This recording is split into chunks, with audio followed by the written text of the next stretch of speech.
First solution is easy. Smile more. There is plenty of evidence that proves that happy people heal faster than unhappy people. So when you're anxious or stressed, you'll be less likely to heal efficiently. Stress and anxiety lower your immune response and can put you in a negative state of mind. And it's not conducive for healing. If you're not a naturally positive person, you can learn to be one. Just practice telling yourself positive thoughts and avoid negative ones. You might be surprised at the outcome. And if you really want to end your day on a high note, you could learn to play a musical instrument. Music plays a vital role in human culture, and it has for thousands of years. Music can affect your mental and physical condition every day. If you want to heal your body, you should consider picking up a guitar or playing the piano. When you tap into your creative processes, your body will be a little more positive and healthy state, which promotes recovery. All right, Alex, thanks. They say this is the hardest wound to heal, losing a child. But a local woman is making sure others have a place to turn when dealing with this immense loss. Joining us now is Kelly Barber Connerty. And Kelly, you've joined us for so many segments talking about business, but you have another story to share.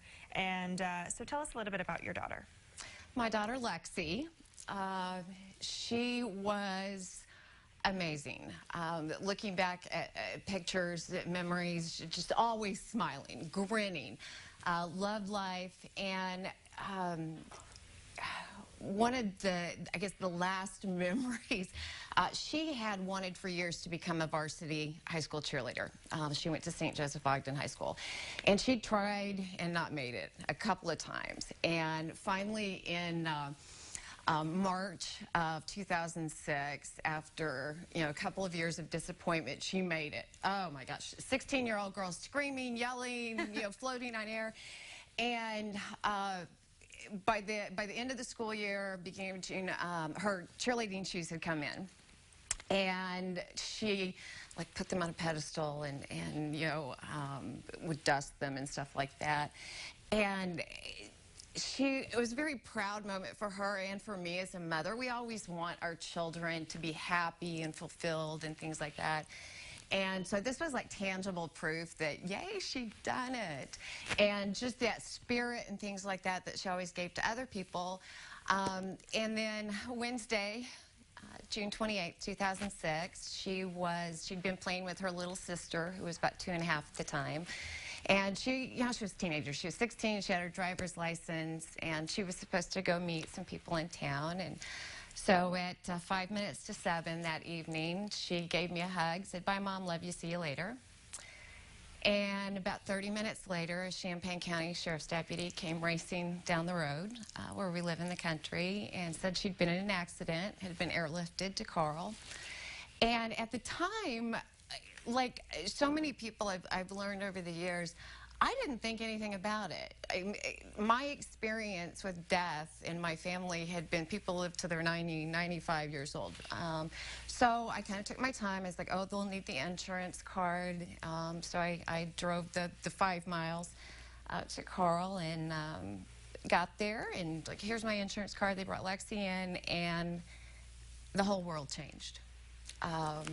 People stopped looking at me in the eye. And it was basically very clinical. We're sorry, there's nothing we could do. Your daughter's dead.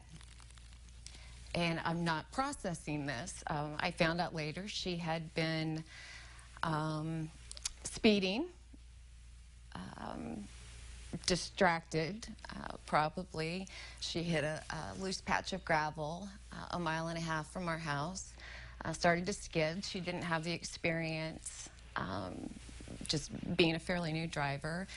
Overcorrected, slammed on the brakes, the car flipped. She wasn't wearing her seatbelt either, and she was thrown for the car. And 1.5 miles from where I was, 1.5 miles from my house, a spot I pass every day, my daughter was dying in a muddy soybean field there. And it was not how I saw my life working out. She was supposed to go to cheerleading camp. She was supposed to hang out with her friends, hang out with the pool. Here I am working with family to plan a funeral, to get a headstone, and things like that. And it was hard. And at the time, you think that I think every parent might kind of have this in the back of their mind, right? The worst thing that can ever happen. And it truly is. People go through horrible grief, the loss of a parent, the loss of a spouse. Even, you know, our dogs, our cats, our pets, they become very important to us. But the loss of a child, especially for a mother, I mean, that was part of me. I carried her for 9 months. And I was lost. And I had to do something, and so I started later that fall. I was asked to go back to St. Joseph Ogden High School and kind of talk about safe driving. Some of the choices Lexi made were not the best.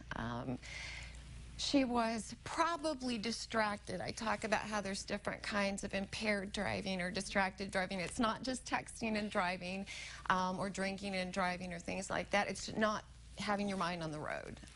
So she was probably, oh, I'm late. I got to get there. She was speeding. I found out many years later from her friends that she always drove fast. She never wore her seatbelt. And just trying to get young people, teenagers in high schools to make good choices. And then I started also speaking to parents. And I think that was harder, still is harder for me to talk to parents because, the driver's ed teachers in Illinois, the behind the wheel teachers, they may be in the car for a total of 6 hours. But by the time your child is 15, 16 years old, they've already paid attention to how we drive since they were in a car seat, since we brought them home from the hospital. And getting parents to really think about the example we set when we're behind the wheel, and having to do a lot of self-reflecting on where did she learn this, not from her driver's ed teacher, but probably from me. And so I went through a period of a lot of second guessing, a lot of guilt. Why wasn't I there? What could I have done differently? And went through very, very dark period. I tried counseling. People kept saying, well, you need to go talk. You need to talk to a counselor. You need to talk to a therapist. And found out, partly probably because of my mindset at the time, because I'm very stubborn, things like that. They would say, well, let's figure out why you're so angry. And I would be like, are you kidding me? I know why I'm angry. Let's move on. Oh, no, we need to delve deep. So that didn't work for me. So I had to find other things that worked for me, and talking and trying to help other people, taking the focus off of myself. I think that helped a lot. So whether it's speaking to high schools, speaking to assemblies, I just got back from Idaho where I was invited to talk about safe driving there. These things help, and I think that does, because for healing for me, if I'm focused on helping somebody else smile, helping somebody else get up in the morning, put one foot in front of the other. That helps me in return. Other things is just laughing, be happy. Sometimes you have to make a conscious effort to say, I am going to be happy, because the default, being miserable, crawling up in a ball in a dark corner, is so much easier. One thing that's working for me now is, as the 10th anniversary of Lexi's death came, I thought, you know what? I've learned a lot of things from personal experience and from other parents that I've talked to, that I've met over the last 10 years. And I said, you know what? I'm just going to write this down. So I've written a book. It's going to be coming out late next month, early November. The Grieving Parents Club, How to Cope, Heal, Survive After the Death of a Child.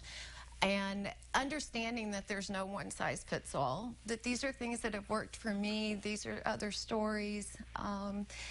And there was a time when I thought, I can't do this anymore. I was miserable remembering things. I was miserable remembering the mother-daughter teenage fights, and the guilt would come back. And I thought, I can't do this.